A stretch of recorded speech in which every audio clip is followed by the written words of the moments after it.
Do we have free will? And is free will compatible with everything we do being the inevitable consequence of prior conditions? Today, we'll be discussing these questions and more as we watch and discuss the opening statements in a recent debate on free will between Dr. Robert Sapolsky and Dr. Michael Huemer.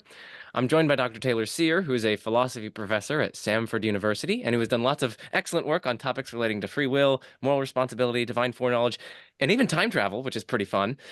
I put a link in the description to your website, Taylor, for the audience, and a link to your wonderful and amazing podcast, The Free Will Show, which everyone in my audience should immediately check out.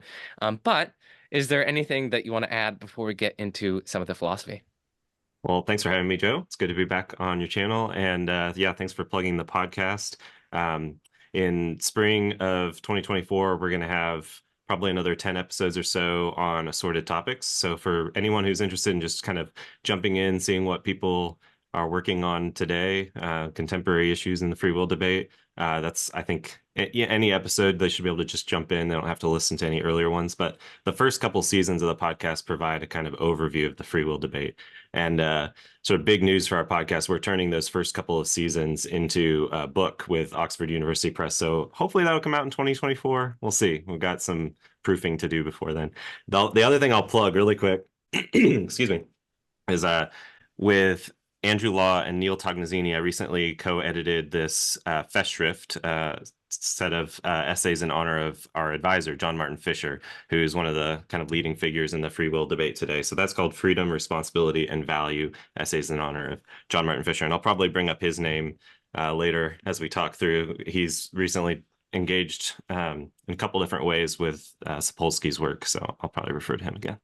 I will put a link in the description to his review of Sapolsky's book because I Yeah, thought it was excellent and likewise. I very much liked it. So the Mhm. audience should check that out. Okay, so here's kind of an outline for the audience for today. First, we are going to be defining terms, which is pretty important for the free will debate.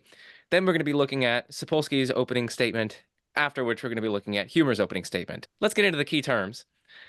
First up is determinism. So Taylor, can you just tell the audience like what is determinism? So the term gets used in a bunch of different ways, and we'll see once we start the video. Sapolsky offers a definition, but it's a little hazy. It's not fully fleshed out. But typically, when in the free will debate, when philosophers talk about determinism, they're talking about causal determinism, where that's the thesis that given the way things were at some past time, given the laws of nature, there's only one way that things can unfold from that past time. And even still, like there's other ways of characterizing it that are a little bit more careful. But one of the common definitions from Peter Van Inwagen that gets cited a lot is that determinism is the thesis that there is at any instant exactly one physically possible future. So there's only one way that things can unfold given the way things are at some time and given the laws of nature.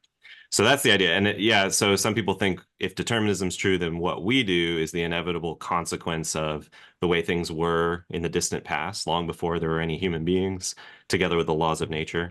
There are varieties of determinism that aren't necessarily causal. So there might be some kind of logical determinism or fatalism having to do with the laws of logic necessitating everything that happens.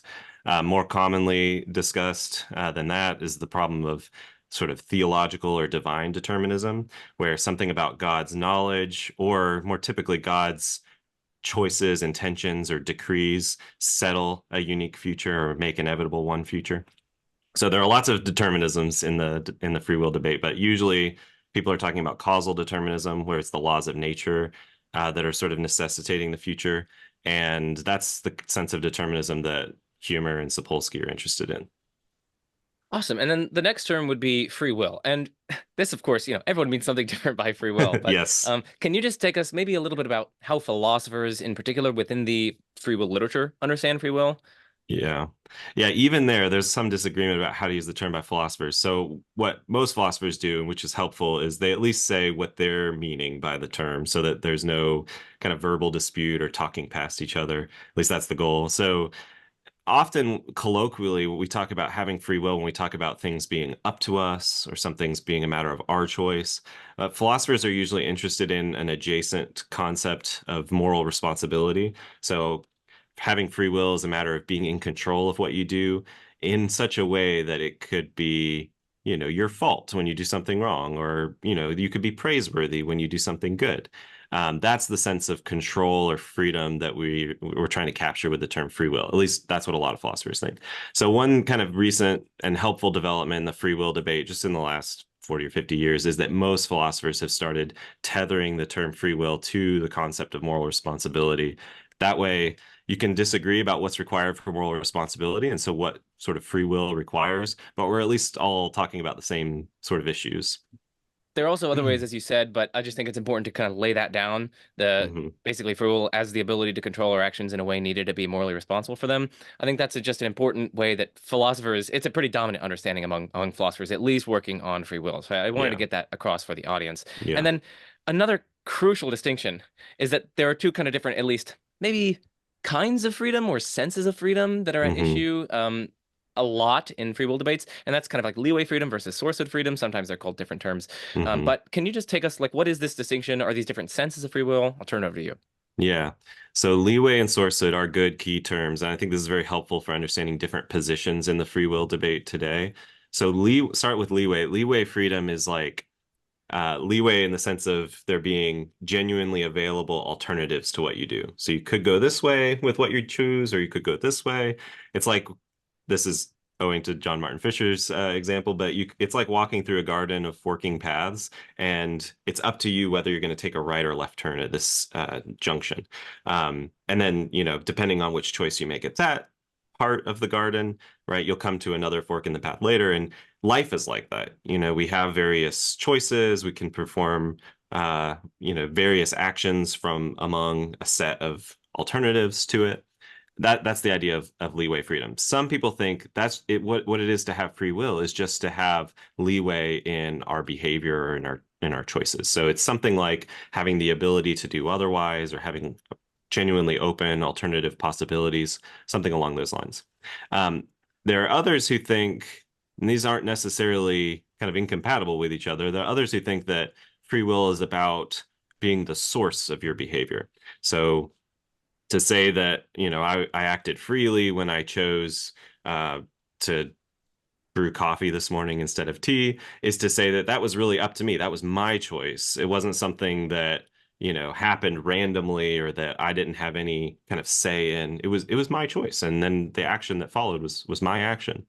So maybe that requires having alternative possibilities or leeway. There are some people who think sourcehood and leeway are kind of maybe not different sides of the same coin, but they're both kind of central to the concept of free will.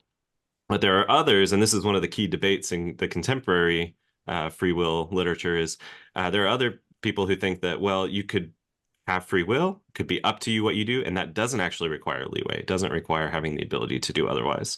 So yeah, there's lots of different ways of kind of carving up the positions in the free will debate today, and we'll probably get into some of those terms in just a minute. But even setting aside other camps and divisions among positions in the free will debate, um, this is one way of carving up the different positions is in terms of whether leeway is what's emphasized or sourcehood, whether only one of those things is required and not the other, and so forth. So then I guess the final thing that I want to cover is compatibilism and incompatibilism. So what are these theses? Yeah, so we've got determinism. We started with that term, and we've got free will. And you might think those just can't go together. And if you think that, then you're probably an incompatibilist. You think that free will and determinism are incompatible with each other. Um, we'll probably talk about this as we start watching the video, but there are some people who just assume incompatibilism. They think the problem of free will is the problem of free will versus determinism. Is determinism true, or do we have free will? Those are the sort of only options. But as the other term that you mentioned indicates, compatibilism, there are some people who think that those things don't rule each other out necessarily, so that you could have free will even in a deterministic world. So maybe that's leeway freedom, maybe that's sourcehood freedom, but depending on what kind of compatibilist view you go for, you think free will, understood in the right kind of way, is actually compatible with determinism. There are at least some deterministic worlds where some agents, at least sometimes, act freely. That's the thesis of compatibilism. It's pretty minimal. Interestingly, it's the majority position among philosophers, contemporary philosophers. It's even the majority position among philosophers who work on free will. Um, it's not, I don't think it's got no problems. I am myself a compatibilist. I think there are big challenges to compatibilism. Maybe we could talk through some of that in a little bit. But interestingly, that term doesn't really come up in the debate that we're about to enter into. So we'll probably keep referring back to this point as we talk through the video. But many philosophers are going to disagree with these debate participants' points because of their compatibilism, their belief in compatibilism. Exactly. And I just wanted to add that there are also lots of kind of subtle distinctions among kinds of compatibilism and incompatibilism, especially as they relate to those senses of freedom that we talked about earlier, the kind of leeway Hmm. freedom and source code freedom. One might think, like this is an option, one might think that, yeah, leeway freedom, the ability to do otherwise and have alternative courses of action genuinely available to one, maybe that is indeed incompatible with the truth of determinism. Hmm. But so someone might also say, consistently, that sourced freedom is entirely compatible with determinism, and all you need for free will, in the sense of the ability to control our actions in a way needed to be morally responsible for them, is to have an appropriate kind of sourcehood freedom. And so then, free will, in that sense at least, is going to be compatible with determinism, even if you think leeway freedom specifically is incompatible. And similarly, you can go in other sorts of directions. Like you Right. can mix and match which of these senses of freedom you think is compatible or incompatible with determinism. I just want to put that on the audience's radar because so often people say like, "Oh, you're compatible." It's like you think I could have done otherwise, even though the truth of determinism is true. Well, not Hmm. necessarily. They might think that that kind of leeway freedom is incompatible with determinism, even though we can have free will in the sense of, again, being able to be responsible for our actions because we're in control of them. That may Hmm. be compatible. So I just want the audience to be incredibly careful when using these terms compatibilism and incompatibilism. I don't know if you want to add anything to that. Yeah, I think that's great. And one of the kind of positions that you mentioned there, one possibility of combining the different views is the position that Fisher holds, semi-compatibilism, which is, I guess, a bit more precisely whether or not determinism rules out the ability to do otherwise. And so leeway freedom. Even so, we could have sourced freedom, the kind of control we need for moral responsibility, even if determinism is true. So he might be fine with saying, yeah, leeway freedom, that's ruled out with, that's ruled out by determinism, but that wouldn't affect whether we're free in the sense that's required for moral responsibility. And that is my view too. And so that, because these positions kind of get elided in the debate, there are going to be places where I'm like, okay, I don't really agree, but partly because they've sort of not considered this other, no pun intended, but this other alternative. Yes, exactly. Okay, so with that out of the way, we define determinism, free will, just free will as the broad ability to control our actions in a way needed to be morally responsible for them. We also discussed two different senses of freedom, which might interact interestingly with that kind of broad notion of free will that I just articulated. And those two senses, of course, were leeway freedom, which is basically the ability to have done otherwise, having alternative courses of action available to you. And on the other hand, sourcehood freedom, which is essentially a matter of your actions being up to you and you kind of being the appropriate source of your actions and decisions. And then we went into compatibilism and incompatibilism and some of the subtleties there. Okay, so that's a little recap for the audience. And now let's get into the opening statements, beginning with Dr. Sapolsky.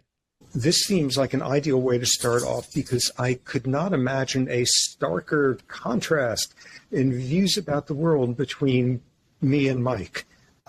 Basically, I think the world is entirely deterministic, and we can talk about quantum indeterminacy somewhere along the way, but I think it is deterministic enough that there's no free will. Mike, meanwhile, if I can turn you into a soundbite to match mine, I believe you believe that the world is not meaningfully deterministic, and that we have free will. So we've got a nice contrast here, I think. Okay, so the logical thing from my end is to start off, what do I mean by determinism?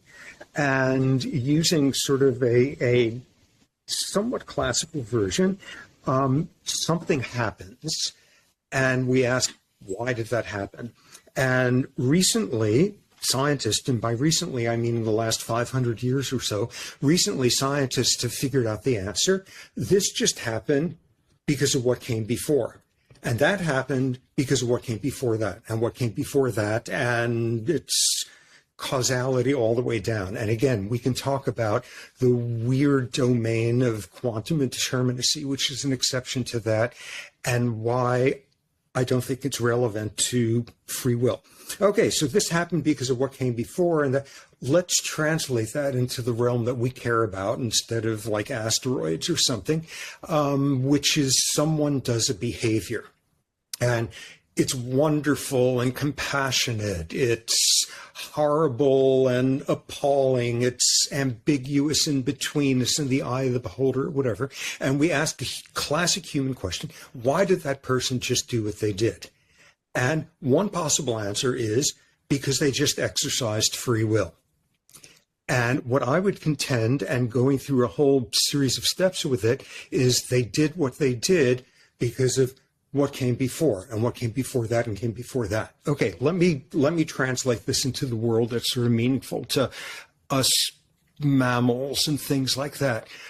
I kind of flagged this before we started playing the video, but notice he says Sapolsky says he's going to define determinism, and he doesn't really offer a definition of determinism. He characterizes it as kind of explaining what happened in terms of what came before. He eventually talks about everything being caused by what came before. He says it's causality all the way down. And it very well may be that that's what our best scientific theories of the last 500 years show, is that everything that happens is explainable and perhaps even caused by something that came before. Now, interestingly, that's not sort of the scientific consensus. There is no consensus on that, but it's pretty plausible. So that everything is caused by what came before. But does that, earn the label of determinism?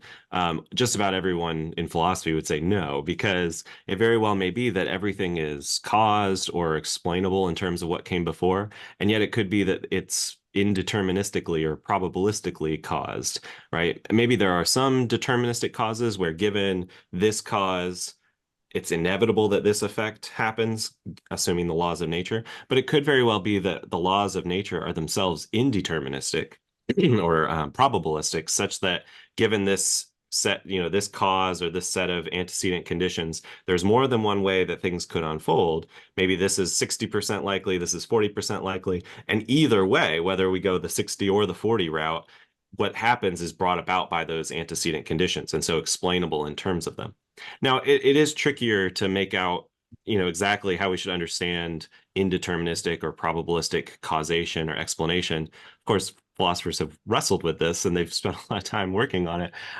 But yeah, just because of that, it shouldn't be thought that if we could somehow show that everything is caused, it follows that everything is deterministically caused. That's just not something that follows.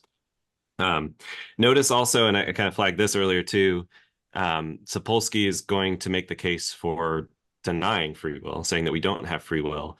And he thinks he'll get there so long as he can show that everything is determined or everything is caused, sort of, I think more accurately, seen a problem in going from cause to determined. But also, we've also seen reason to think that, just because something's determined might not mean that it's, not done freely, that say it's an action done by a human being, right? If compatibilism is true, it might be that the person performed an action, maybe made a choice, it was determined, and yet they did so freely. Right? We'd have to spell out exactly what the conditions for free action are and why they're compatible with determinism. But again, that's a dominant view in philosophy. So it's kind of surprising that he thinks that he can get to the conclusion that we don't have free will just from showing that everything is caused. Exactly. And I think there are two kind of salient points here, and I think these will just reverberate throughout his opening statement. And one is just like, merely from the fact that there are factors beyond our control that influence us or even causally affect our behavior in certain ways, it doesn't follow that there are factors beyond our control that determine us, right? And that kind of goes to your distinction between, well, just because everything is caused by prior conditions, it doesn't mean that it's deterministically caused specifically. So that's one point. And then the second point is that, yeah, I mean, just assuming the truth of incompatibilism, which, I mean, maybe here we could go through at least some compatibilist models of free will to at least help the audience see that it's like at least an open live possibility on the table that should at least be taken seriously. So I'll turn it over to you to kind of go where you want with that question. Yeah. So the more classical view is a leeway compatibilist view, where even if determinism's true, we still could do otherwise than what we actually do.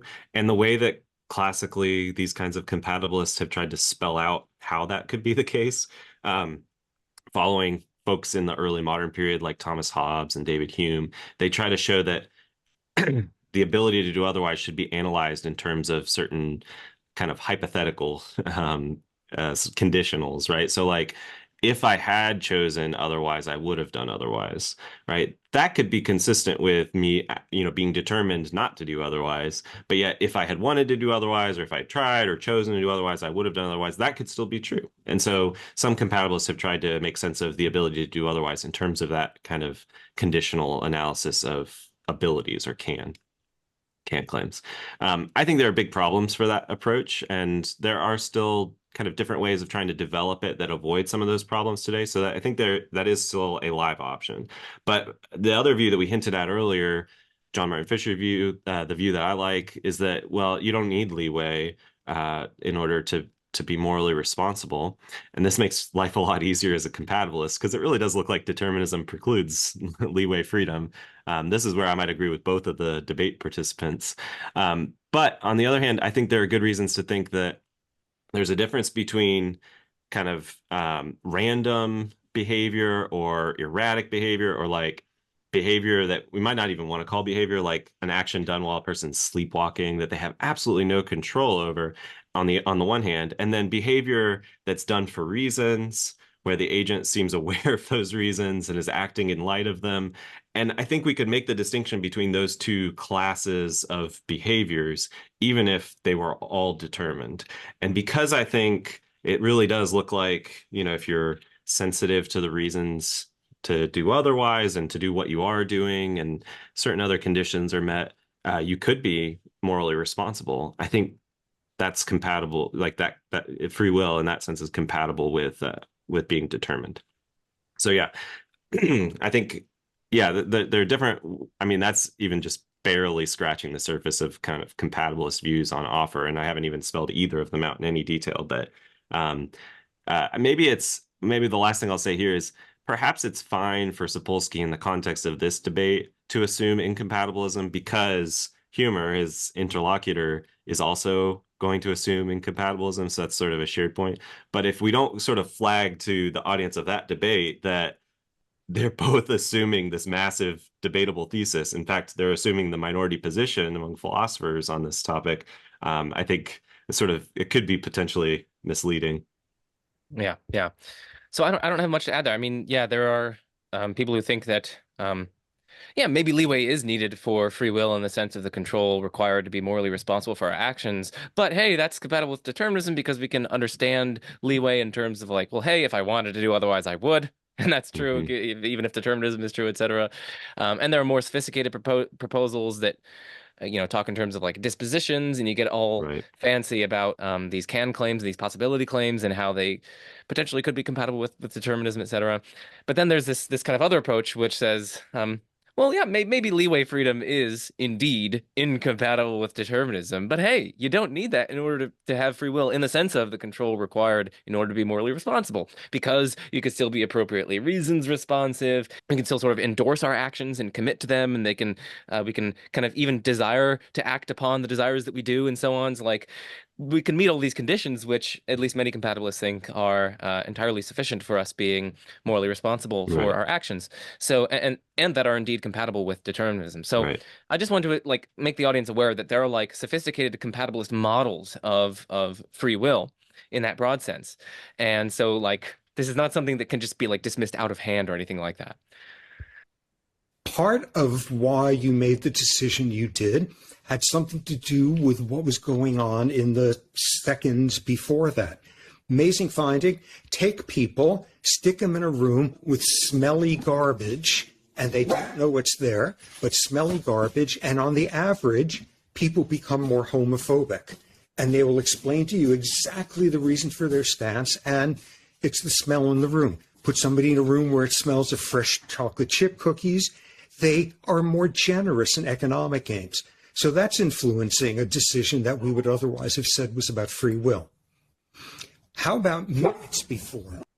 Okay, so I just wanted to pause here and just situate the audience. So what Sapolsky is basically going to be doing here is he's saying he's going to be going through this array of factors that influence our actions and that are beyond our control. They influence our actions and decisions and yet we're not responsible for them. We're not in control of them. And he's starting in the kind of seconds and kind of like milliseconds before action, and then he's tracing it to like minutes before action, and then hours before action, and then days, and then even before our birth. And he's just saying, like, look at all these things that seem to, at least this is one way to interpret him. Look at all these things that seem to undermine our responsibility. Look at all these things that are influencing us, etc. It's not clear if he thinks that they directly undermine our responsibility or if they just show that determinism is true and that undermines our responsibility. I want to flag that as well because it's not actually clear which one of those he's arguing. But I did just want to situate the audience to what he's doing. He's just going through all these factors that are influencing us. And then before I turn it over to you, Taylor, to offer any comments, I also want to say that we should at least be kind of careful and cautious with some of these psychological findings because there's this huge crisis in psychology and especially like behavioral psychology and social psychology, which is called the replication crisis.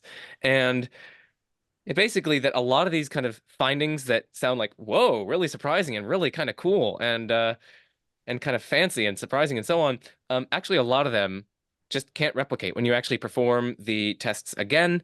And there are various reasons for that. Some of them have to do just with the tricky nature of social interaction and how complex we are. Some of them have to do with bad research practices and p-hacking and so on. But I just want the audience to be aware, to have a healthy dose of skepticism towards a lot of these claims that seem really kind of surprising and that you might find in like pop psychology things like, oh, there was this study where like if you're at the bottom of an escalator, you're more likely to donate than if you're at the top or something, where like a lot of these actually have failed to replicate and so on.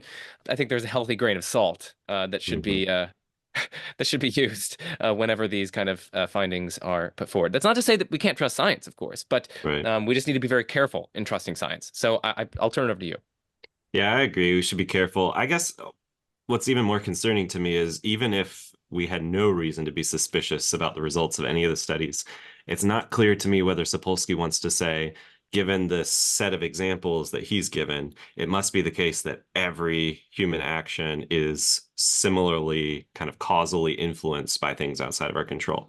I mean, he gives a lot of examples, and a lot of them are troubling. I mean, it could be that some of these studies are overblown, but some of them are troubling even to me. And but in order to avoid a kind of hasty generalization, like when you have smelly garbage in the room, you're not going to act freely, that sort of thing. There, you got to think there's some underlying reason why, in every case, no matter what conditions you're in, no matter what your genes are, and so forth, in every case, yeah, it's inevitable what you do given the sort of causal conditions or something along those lines. To go that route, though, is to get away from the scientific studies and into the philosophical arguments for determinism and then for incompatibilism. And he doesn't quite go there. So that's something I would just flag too, is there's a reason to take the studies with a grain of salt, but there's even further kind of philosophical worries about the generalization that he makes from the scientific studies. And if people are interested in hearing from scientists who are more well-versed in the philosophical issues kind of underneath the surface here, to plug my podcast again on the third season of the Free Will Show, the third set of like 10 episodes, we interviewed a bunch of philosophers and a handful of scientists on issues in neuroscience, psychology, and physics having to do with free will. So there's an episode on situationism, which is the kind of thing that Sapolsky's interested in and what we just listened to. But then there's neuroscientists talking about some of the other things that he'll get into. So people can check out those interviews too. Yeah, and I especially loved the episode on like the Libet or Libet experiments. Yeah, Like a lot of people just tout those as like refuting free will or like right. whatever, and it's like there are so many problems with that inference. It's so overwhelmingly hasty, and oh Yeah. man. But anyway, so I highly recommend checking that out. There's actually really interesting philosophical issues that it raises. There's another point here where it's like these findings, as Sapolsky himself noted there, are like based on averages, right? So like on average, like the mean Yeah. response is that you'll be a slightly more homophobic or something like that. Like, okay, like what about the people that sort of didn't? Just because on average this happens, it doesn't mean that it happens to literally every single person on every single occasion. Like maybe some people are just more susceptible to that, and maybe some people are indeed then have some diminished control Hmm. in their homophobia or whatever. But that it's so far away from the conclusion that he's ultimately trying to get at. And of course, maybe he's trying to build a cumulative case and so on. Like, well, just look at all these different factors, and maybe he's making an inductive, Hmm. kind of inductive inference that, well, given that our actions and decisions are influenced in these sorts of ways, we have reason to think that they're influenced in boatloads of other ways of which we're unaware, and so on. So, we need to be fair to Sapolsky as well. But as we rightly point out, First, we need a grain of salt with respect to a lot of these studies, just because of the replication crisis and so on.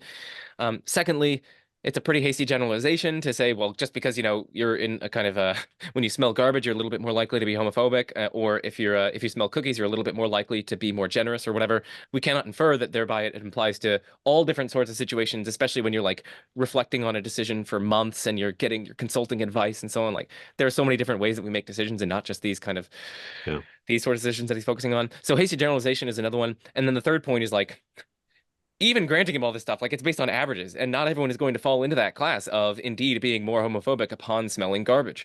Just those points I think are important to emphasize here. How about in the minutes before what's happened there? That's going to be relevant also. Minutes like how long has it been since you've eaten a meal? One classic study showing the single best predictor of whether judges are going to make a judgment in favor of defendants is a function of how long has it been since they've eaten a meal. The longer it's been, the less open they are to an argument in favor of the defendant. And that has since been shown, the longer since a meal, the more likely you are to turn down somebody's loan application if you're a bank executive. The less likely you are to spend time looking at somebody's CV before deciding not to hire them. So those were influences in the minutes before. How about in the hours to days before?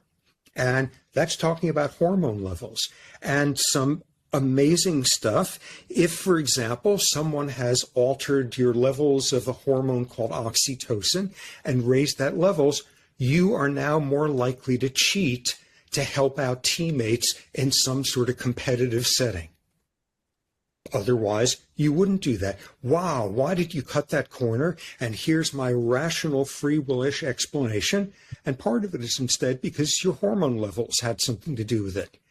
But how about in So I think that's an interesting point to pause. Like, do you think that there's a conflict between these kind of rational level explanations in terms of reasons on the one hand, and on the other hand, these explanations that cite kind of non-rational factors like hormonal influences, situational environmental influences, and so on? He's like saying, well, whereas we would kind of colloquially tend to attribute them to these reason-based explanations, instead we these non-reason-based explanations.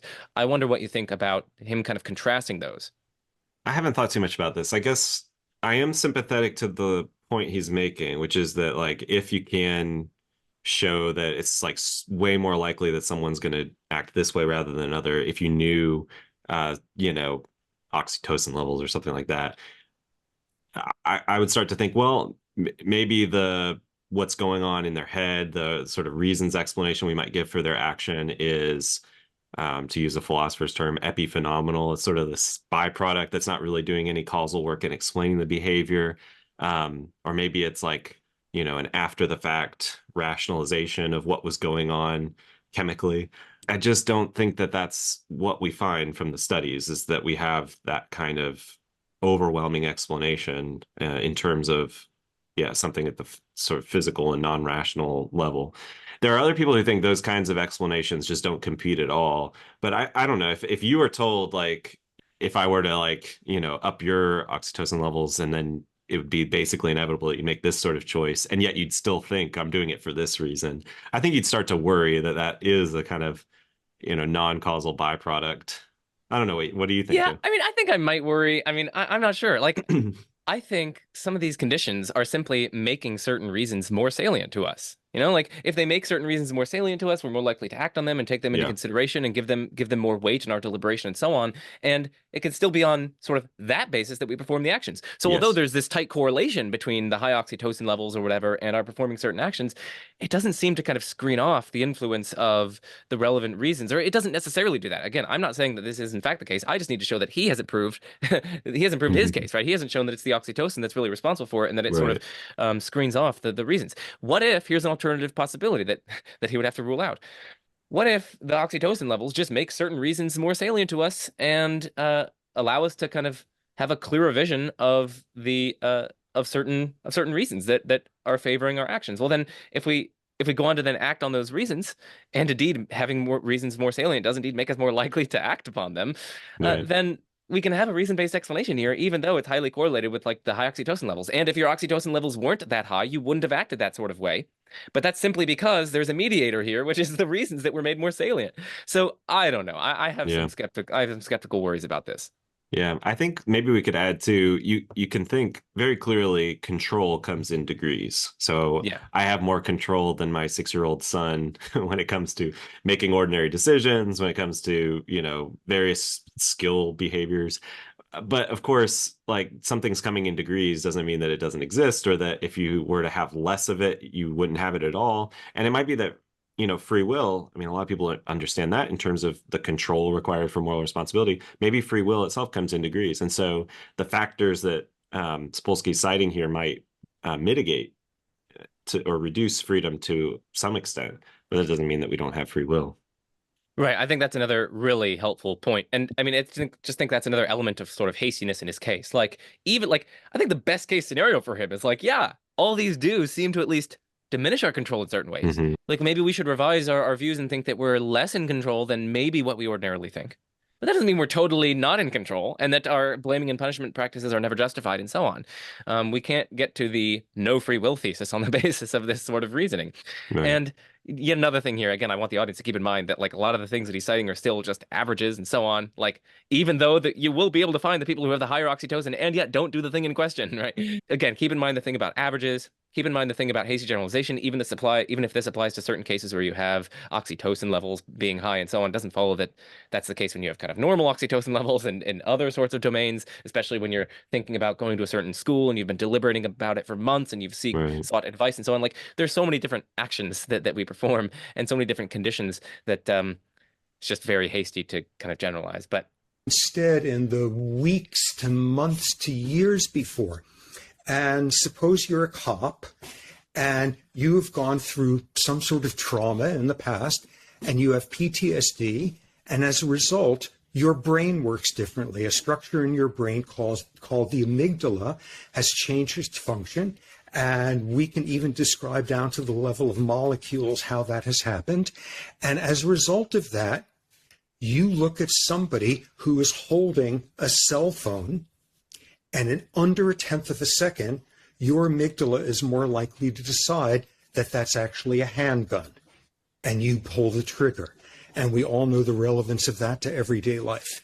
Okay, so I just freely decided that looked like a handgun and decided to shoot. PTSD will change that. All sorts of other sort of implicit cues will change that as well. But it's not just like years to decades ago. Go back to childhood. How much adversity were you exposed to? People in the child development literature refer to these things called ACE scores, adverse childhood experiences, and you can get an official ACE score. Were you exposed to psychological trauma? Were you exposed to physical trauma? Were you exposed to sexual trauma? Did you observe it in your home? Was there somebody incarcerated in the family? A whole checklist, and you get your ACE score, and amazingly, for every step higher in your bad news ACE score, you have about a 35% increased likelihood of antisocial aggression by the time you're in your 20s, if you're a male, and about a 35% increased likelihood, if you're a female, of a teenage pregnancy, having nothing to do with your decisions whether or not to stick up the liquor store or not, but the sort of brain that was constructed in your childhood by how adverse your environment was.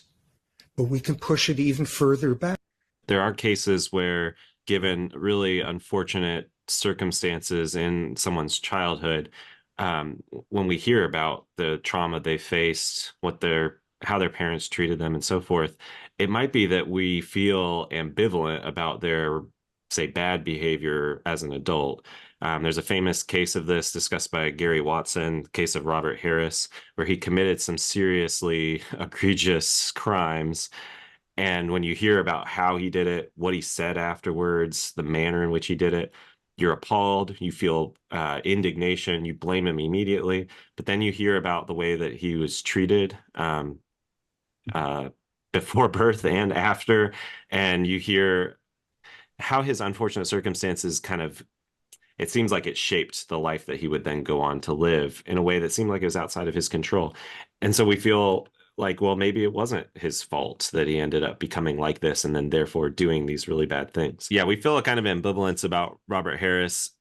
Does that mean that no one has free will? I mean, you might think, well, for those of us that didn't have unfortunate, childhood circumstances, we're lucky. Like, it wasn't up to us what our parents were like, what kind of circumstances they found themselves in, and so forth.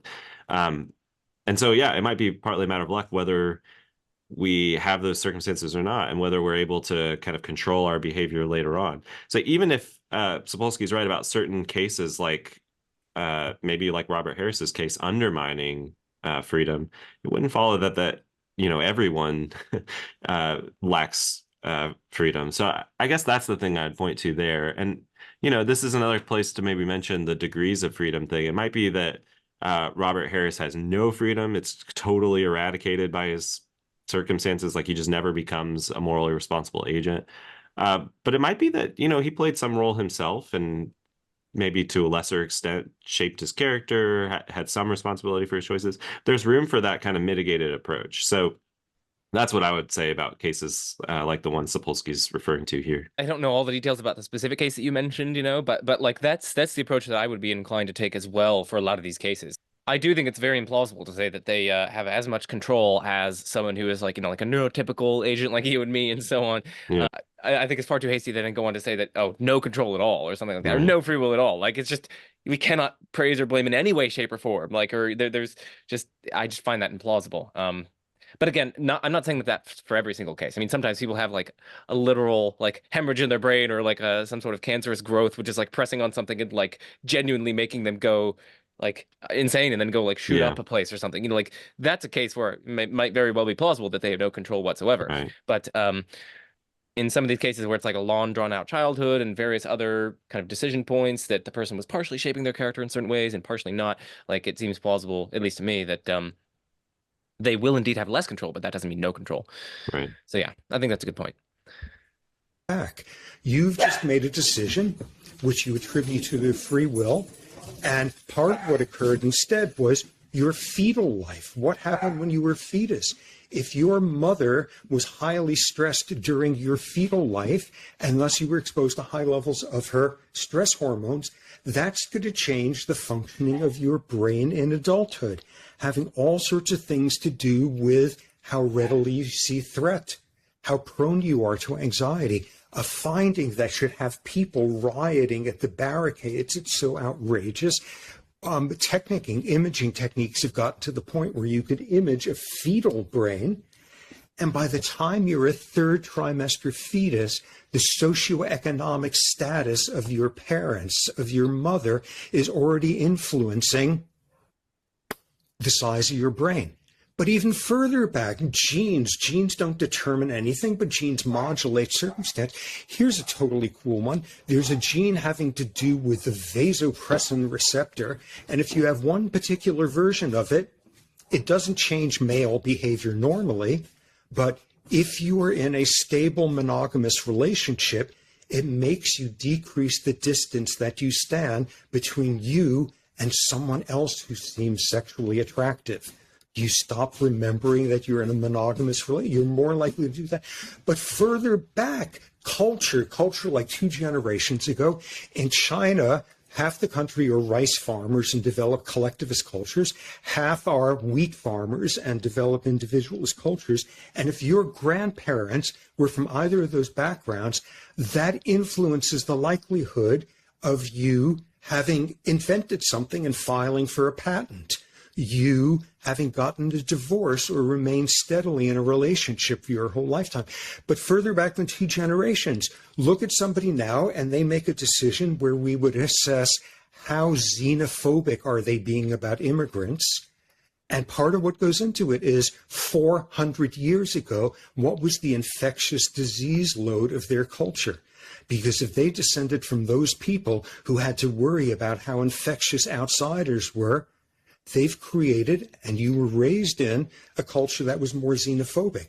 But it goes even further back. How about 50,000 years? This amazing feature that has been found in indigenous populations all over Earth, which is the further your ancestors migrated from Africa, the more likely you are to have a gene variant related to novelty seeking. I mean, at some point, 50,000 years ago, a bunch of people got to Siberia and said, this looks cool, great place to raise kids. And others said, wow, look at that, there's a land bridge, let's see what Alaska is about. And 50,000 years later, that's reflected in differences in gene frequencies. So why did the person do what they did that they might attribute to free will? Because of what came a second before and an hour before and a million and everything in between. Now, the critical reason why this doesn't free will harps to something that Mike has brought up, which is like a wonderful word. He has like appropriately condemned behaviorists, 20th century behaviorists, by saying that they were overconfident in describing like how they could explain everything. And that was a very polite term. They were do not trust anyone who says this gene explains everything, or this part of the brain explains everything, or this hormone, or this cultural feature, anything. Don't believe them, because they're not going to explain anything with that, and that's not how you disprove free will. And it's not even that put all these disciplines together and you plug all the holes. They're not all different disciplines. They're all the same discipline. If you were talking about genes, by definition, you're talking about evolution. And you're talking about the proteins those genes code for and how they constructed your brain this morning. If you were talking about fetal life, you were talking about how your pregnant mother was treated in her culture that produced her stress hormone levels, and thus what sort of brain you would have as an adult. And I think when you put all these pieces together, just to be like really subtle and not in your face, I think the result is there is no room. It is a seamless arc of biological influences interacting with environmental influences that leave no room for free will whatsoever. So that's my like song and dance. Okay, any comments on that last little bit that leaves no room whatsoever for free will? I guess the way that Sapolsky sort of summarizes just kind of reinforces our point that he is generalizing from a lot of particular cases, and only really to the conclusion, like all that he's really seeing himself is arguing for is the conclusion that because of these biological factors, everything we do is influenced by stuff that was not to us.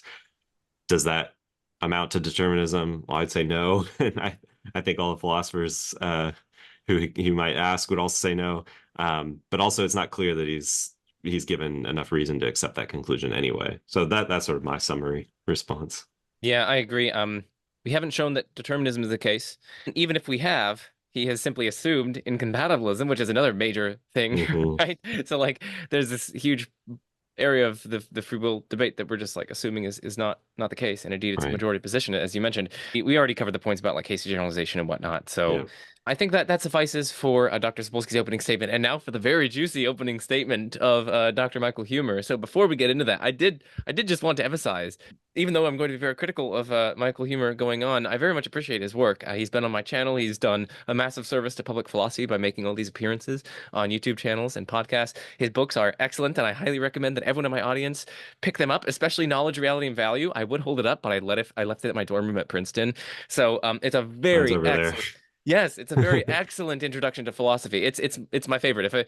If/when I go on to teach philosophy courses, I'm going to be using this one as an intro probably. So I very much recommend it. Okay, so now that I've said nice things about Huemer, I've covered my bases, and now I can be. Can I say one nice thing too? Yes, but now I can be ruthlessly critical. Go on. I love that book too, and I don't use it when I teach Intro to Philosophy, but I always recommend it as a book for my students if they want an introduction to philosophy. I teach a Intro to Philosophy course at Stanford that's science fiction themed, and when we get to free will, I show the movie Minority Report, and Mike Huemer has written a really nice piece on free will and determinism in the movie Minority Report, and so we read that and talk about free will and determinism, discussing Huemer's work. So I appreciate his work too, and love that he's doing this kind of thing on YouTube for more access for more people. This is my understanding of the issue. The free will thesis holds that we sometimes have alternative possibilities available to us, and it is up to us which is realized. So meaning that there's more than one thing that you can do, and you have control over what you do.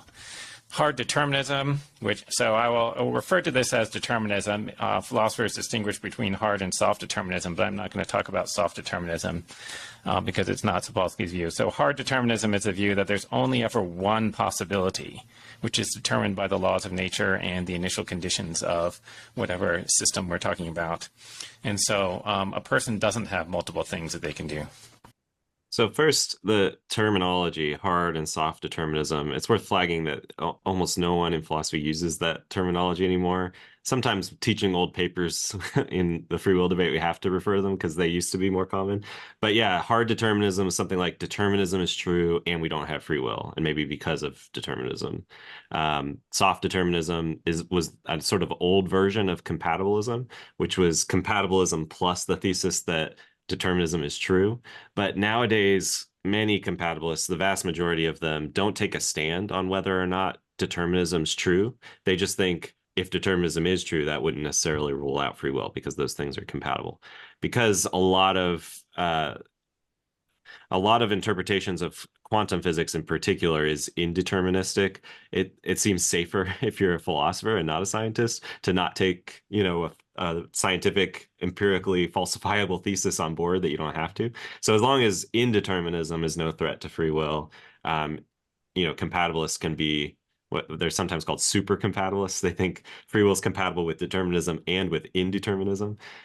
So I'll just flag that. When Huemer says he's not going to talk about soft determinism, he's right. He's not really going to talk about those kinds of compatibilist views, but he's not going to talk about other super compatibilist views either. Yeah, exactly. And major caution for the audience here. As Huemer is using free will, right?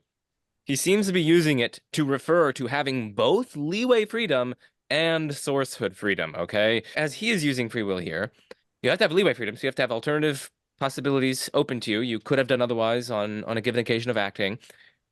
And it has to be up to you which of the relevant alternative possibilities you go down, basically. So he is using free will to refer to both leeway freedom and sourcehood freedom. And I just want to highlight that is slightly different than at least one major usage of free will in the free will literature that we were talking about earlier, which is simply the ability to control our actions in a way needed to be morally responsible for them. And when we define it that way, we don't sort of prejudice the issue, as it were. We don't kind of assume that sort of free will requires leeway or requires sourcehood or what have you. So I just want to highlight that for the audience. Yeah. Be very, very careful. Yeah, he really is going to emphasize the leeway component. He does talk a little bit about sourcehood too, but he does think that leeway freedom is necessary for moral responsibility, and that's something that we might call into question in a little bit. Yes. Okay. At the very least, we will call into question his arguments for that thesis. I'll do both. Okay, yes. So I'm going to argue that hard determinism is insane, and also it's self-defeating. And what I mean by it being insane is basically that it conflicts with the entire rest of your belief system, and it conflicts with the practices of any normal person in everyday life. Okay, and why do I say this? First to note is the existence of alternative possibilities is conceptually tied to many other kinds of judgments that we make. So whenever you say that a person should do something, it seems like you're presupposing that they have more than one alternative. Or if you try to give a reason for doing something, if you say that there's reason to do something, then it seems like you're also assuming that there's more than one thing that could be done. If you talk about somebody acting rightly or wrongly, also seems to presuppose that there are alternatives. All right, so we are going to go through each of these in turn. The claim that alternative possibilities are conceptually tied to these normative judgments about what you should do, what you have reason to do, and whether someone acted rightly or wrongly. So let's start with judgments about some subject S should do some action A. Does that imply the presence of alternative possibilities open to the subject S? That's the question that we're going to investigate that here. So I'll turn it over to you, Taylor, to offer your thoughts on whether or not should judgments require the presence of alternative possibilities. I guess simply, I don't think that is the case. I think it very well could be that a person should do something in some sense, regardless of whether they have alternatives. I think perhaps even regardless of whether they even could consider any alternatives. So something that's going to come up a lot in my response to these reasons for thinking that hard determinism is completely insane is that I think where Huemer says alternative possibilities are required, and he means genuine metaphysical openness, like real leeway. I think all that's really required is something like considering otherwise, or something like epistemic alternative possibilities, where you're deliberating among courses of action that you, at least from your point of view, consider to be live options, um, even if one of those is sort of kind of lit up as the actual future, given the way things were 1,000 years ago and together with the laws of nature. As long as you don't know that, you could be deliberating from among, what you take to be genuinely available alternatives, and you end up doing the thing that you were determined to do for some reason. And you chose that rather than something else, even though you couldn't, metaphysically speaking, you couldn't have done otherwise. I think that's all possible. And that's going to undermine a lot of Huemer's reasons here, if I'm right about that. But even here, like, and I know you're going to probably say more about this, Joe, I think, could it be the case that even if I don't even consider, right, reasons to do otherwise, whether it's even possible for me to do otherwise, could it still be that I should do something? Well, I think, yeah, there are lots of times where I think I'm doing what I should be doing, especially morally speaking. I'm doing what I morally ought to be doing, and I never deliberate about it. I don't take myself to have alternatives, right? Like, I'm not a great person. I have flaws, but sometimes I just do what I ought to do because I know that's what I ought to do, and it has no bearing on whether I should do it, whether I could have done otherwise. So that's Yeah. my sort of initial thought. Yeah, or like a mother, we could suppose it like some mothers are just so psychologically constituted that they genuinely like just could not have done otherwise than care for their children in a particular situation. And maybe they didn't even like they're just so constituted that it doesn't even cross their mind. Like they don't even consider doing otherwise. But it still seems like, yeah, they should care for their children in that instance, and they do indeed go on to do it. So like, yeah, it just seems really implausible to me that these sorts of normative judgments require alternative possibilities. And in fact, you and I mean, to rebut Humer's argument here, we actually don't even need to make that stronger claim. All we need to say is that you and I are not conceptually confused in what we have just said, right? Right, We right, all we have said, it's at least we have not just like contradicted ourselves or something like that by making these judgments. We don't even have to say these judgments are in fact correct, even though they strike us as very, very plausible. These right, judgments about, yeah, the mother should indeed care for her children, even though she's psychologically constituted so that she is kind of that's the inevitable thing that's going to happen. She can't do otherwise. All we need is that in saying that, we are not conceptually confused. And right. I think that's pretty clear, even if we're Yeah. mistaken in our judgments, which I don't think we are. But yeah, so that's another thing. But okay, I just wanted to get to some potential counterexamples to this. I mean, we already went through some, but here are some others to Humer's claim that these should judgments imply the presence of alternative possibilities. So one is from major shout out to Tom Kelly, who's an amazing professor of mine at Princeton. He gives the following example with which he is sympathetic. I don't claim he thinks that this is a definite counterexample, but he basically says, like, suppose you're mountain climbing alone in a deserted area and you become trapped in a crevice by a large unmovable boulder that's basically like pinning your arm down. Now, to make it out alive, you need to use the axe on your belt to hack off your arm and free yourself, okay? Now, you recognize that this is in your best interest, that it would be incredibly good if you did it and incredibly bad if you didn't, since you'd leave behind a wife, several young kids, grad students, and many others whom you serve. Nevertheless, you're so queasy about this sort of thing that your psychology simply prevents you from being able to hack off your arm. Intuitively, says Kelly, it's still true that you should hack off your arm, even though that's not a real alternative course of action open to you. So what follows from that is that should judgments don't presuppose alternative possibilities. And at the very least, someone who makes that judgment doesn't seem conceptually confused, and so normative judgments like these don't conceptually imply alternative possibilities, contrary to what Huemer at least appears to say. Now, Kelly's case, if successful, is actually a counterexample both to the principle that should or ought implies can, and a counterexample to the principle that ought implies the presence of alternative possibilities. So those are different because, well, I'll talk about that in a second. Mm-hmm. So that's one case. And then the second case is from Nomi Arpali in her book Merit, Meaning, and Human Bondage. She gives the example of where you kind of step on the brakes to avoid hitting a pedestrian. And in doing so, she says, it seems you're responding to overwhelming prudential and moral reason. And suppose further that kind of just given your psychological and physical constitution, you couldn't have done otherwise. Like you're just so constituted to be so hardwired into those considerations that you just immediately press the brakes and you respond to that, and you couldn't have done otherwise.